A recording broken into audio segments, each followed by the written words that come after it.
My grandfather's house is about an hour's drive from where I live now. It's an old farmhouse in a quiet rural village, and I've always loved its air and peaceful atmosphere.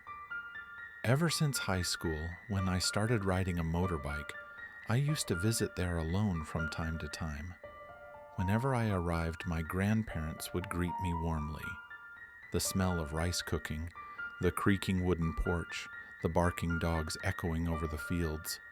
That place was always quiet and comforting to me. But the last time I went there was right before my senior year of high school. It's been years since I visited. Or, rather, it's not that I haven't gone back. It's that I can't. That day the sky was unusually clear. The air was cold but crisp. It was a quiet winter break day with nothing to do, so I just felt like riding. Cold wind brushed my cheeks, carrying the scent of earth instead of exhaust. As I wound down the hills, the road stretched thin between fields and paddies. After an hour, the willow tree at the village entrance came into view. That was the sign I'd arrived, but that day it was strangely quiet. No dogs, no tractors, not even the wind. My grandparents were happy to see me, as always.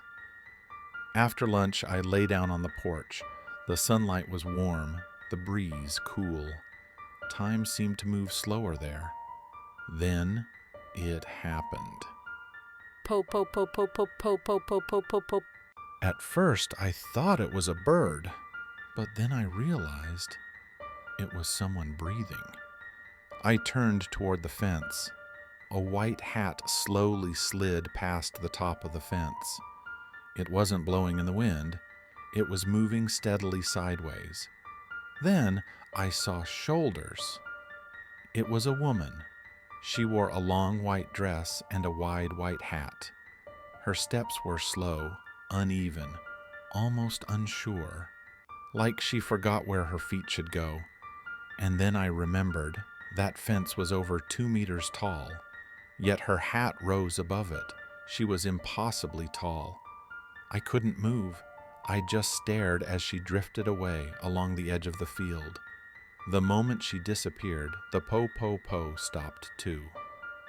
That evening, during dinner, I casually mentioned what I saw, a tall woman by the fence, wearing a white hat, making a strange sound. My grandfather froze mid-bite. His expression changed completely. He started asking me rapid questions. When, where, how tall. Then he went into his room and made a phone call. His voice was low but tense. When he came out, he told me I shouldn't go home that night. He said I had to stay here no matter what, that if I heard someone call me during the night, I must not answer or open the door. He was serious, far more serious than I'd ever seen him. My grandmother tried to reassure me, but her hands were trembling. Later that evening, my grandfather went out to bring someone.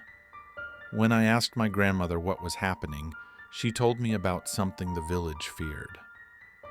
A spirit called the 8-feet-tall lady, a woman taller than any human should be. They said she makes a low, rhythmic sound, po, po, po, like a mix of laughter and breath. People saw her differently. A young woman in mourning clothes, an old lady in a kimono, sometimes just a normal woman in white. But she was always tall, always female, always wearing something on her head. Long ago, the villagers built 4 stone guardians, Jizo statues, to trap her within the village. Those who saw her rarely lived longer than a few days. Not long after, my grandfather returned with an elderly woman. Together, they sealed up the empty room. They covered the windows with newspapers, placed small dishes of salt in each corner, and put a tiny Buddha statue in the center. The old woman handed me a charm and said I must never leave the room until morning. No matter what I heard, I shouldn't respond. Even if I fell asleep, I had to keep holding that charm. Then my grandfather said something I'll never forget. We won't be the ones calling you. I didn't understand why that line stayed with me, but later, I realized it saved my life. Night came faster than I expected. The clock showed midnight. The TV murmured faintly in the corner, but it couldn't cover the pounding of my heart. I told myself it was just the wind, but it came again, closer this time. Then, from outside the door, I heard my grandfather's voice. Are you okay? Don't be scared. Open the door. My hand moved towards the knob automatically, but then I remembered what he'd said earlier. We won't be the ones calling you. The words echoed in my head. I froze. The voice spoke again. This time, the tone was off, like someone imitating him. And beneath it, I could hear it. Po po po po po po po po po po po po. It wasn't him. The window shook. A shadow stretched across the curtain. I told myself not to look, but my mind filled in the picture anyway. Something tall, taller than the window frame, a bent arm, long fingers tracing the glass. The salt dishes on the floor began turning black. I gripped the charm tightly. Then I remembered the old woman's voice. She had told me to stay quiet, to breathe, nothing more. So I did, and I prayed, just until morning. Then came a single loud bang on the window. After that, silence. I don't remember when I fell asleep. When I opened my eyes, the morning show was playing on TV.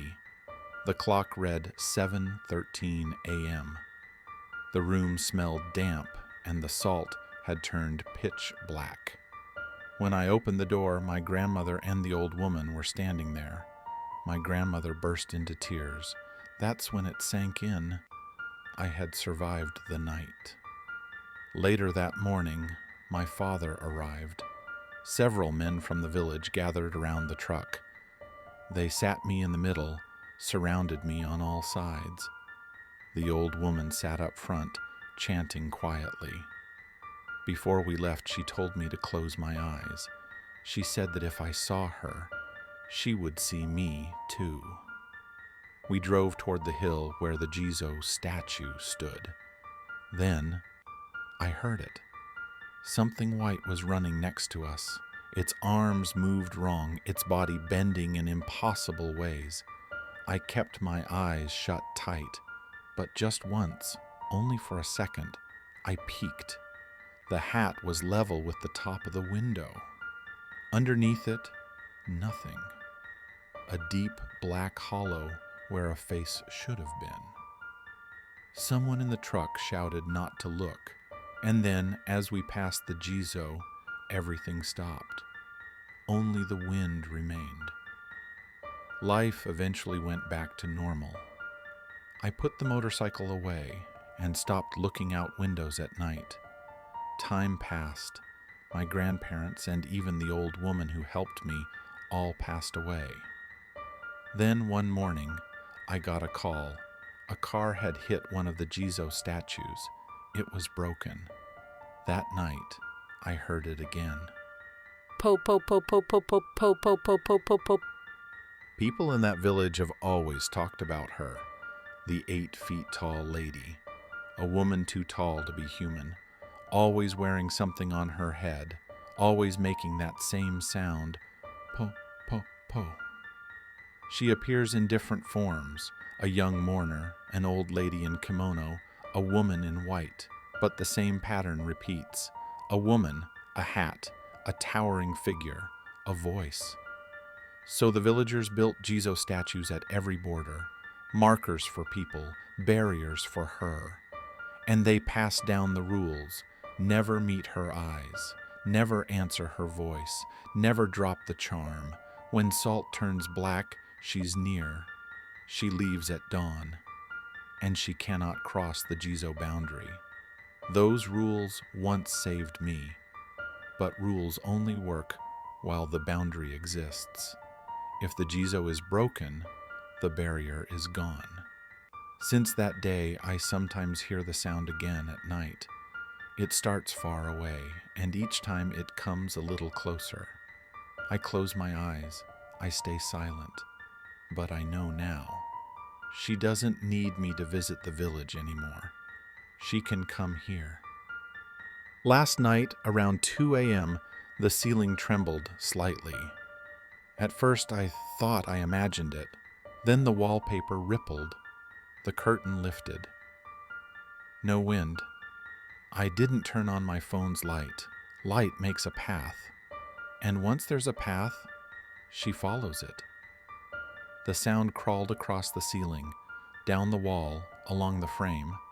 Then she laughed. I searched for the charm. My hands were shaking. The paper crumbled in my palm, and I smelled something burning. Salt, paper, and skin. Then, silence. Except for the footsteps. They stopped right outside my door. The doorknob turned slowly, and then I heard it. The same familiar voice, calm and low. "Are you okay?" "It's all right." "Open the door." Each phrase ended with that same sound. Po, po, po. I didn't move. I didn't breathe. That night felt endless, but eventually morning came. Just because you can't see it doesn't mean it's not there. We simply choose to ignore it. If you ever hear something strange outside your window tonight, don't answer. Don't look up. And whatever you do, don't let go of your charm.